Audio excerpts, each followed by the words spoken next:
Let's keep this show rolling. We got up next, we have a man who is very funny. What he lacks in humor. I did that wrong.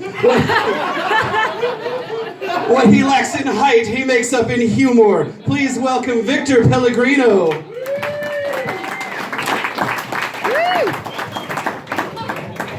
No, don't do that. Don't hurt the mic. That wasn't a mistake.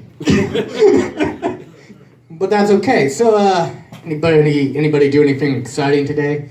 I went on a bike ride today at 8 in the morning on the Greenbelt. Well, not necessarily a bike ride, but a walk on the ice with my bike in my hand. Saw a snowman just smiling at me and laughing at me, so I punched the snowman in the face. And the thing is, normally I'm a pacifist, but today I wasn't. And now, on the Greenbelt, there was a snowman with a hole in its head. Because that's how my sanity works now. So, I did some research the other day. Did you know that when you mix Coke and Cherry Coke together, it tastes a lot like Cherry Coke? That's just a little fun fact I'd like to teach my students. After all, I am a teaching comedian. Anybody there read that there Bible? Whoa! I actually did. Cool, I haven't. This is how I think it goes. So on the first day, God created the earth. And God was like, yo, earth, you good? And the earth did not respond. Because the earth is just a rock, and rocks do not have the ability to communicate.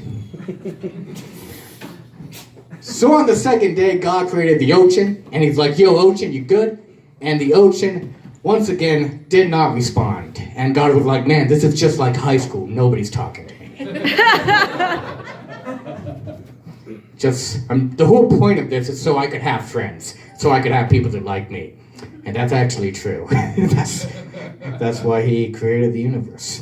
So on the third day, he created the trees and the land.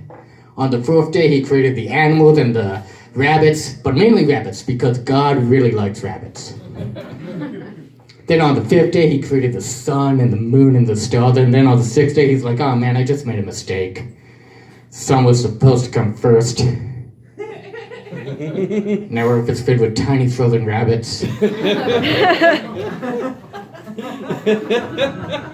Well, I'm gonna have to start over. So on the seventh day, he created the earth, then the water, then the land, then the rabbits, and then the sun, and then he's like, Christ, I did it again! Can't seem to figure this out. So on the billionth day, he just lost his mind and exploded everything, and the Big Bang happened. And that's how it goes if you read your Bible.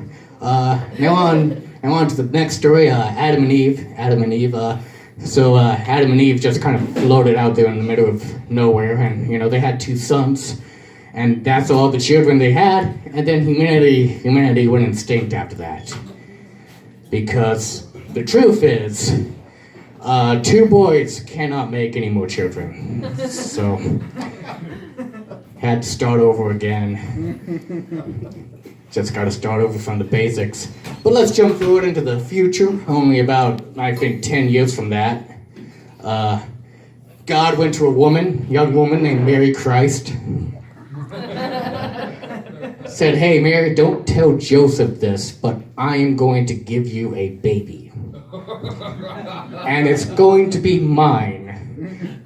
But Joseph, tell him that it's his. And Mary was like, oh, but Joseph never really touched me. Like, that doesn't matter. Trust me, it's gonna work. So, 9 months later, the baby was born. Joseph was pissed because he's like, why is he white?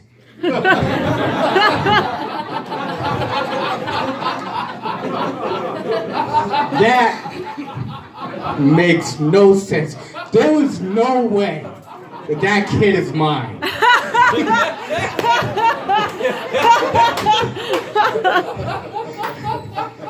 Eventually, little Jesus grew up into a man. Nobody really liked him that much for some reason. They kind of just felt that he was a little bit hokey. So, they thought it would be a good idea to nail him to a cross, kind of let him stick out there for a bit. God was like, yeah, it's gonna be fine, he'll come back. But he didn't, he died up there. Because crucifixion is a terrible, torturous device, and I have no idea why we see the beauty in that. But God came by 3 days later, tried to bring him back, and he couldn't, because, turned out when you die, you can't really come back. I mean, science fiction sucks sometimes, I know. Well, that's my time. I'll see you guys later. Goodbye!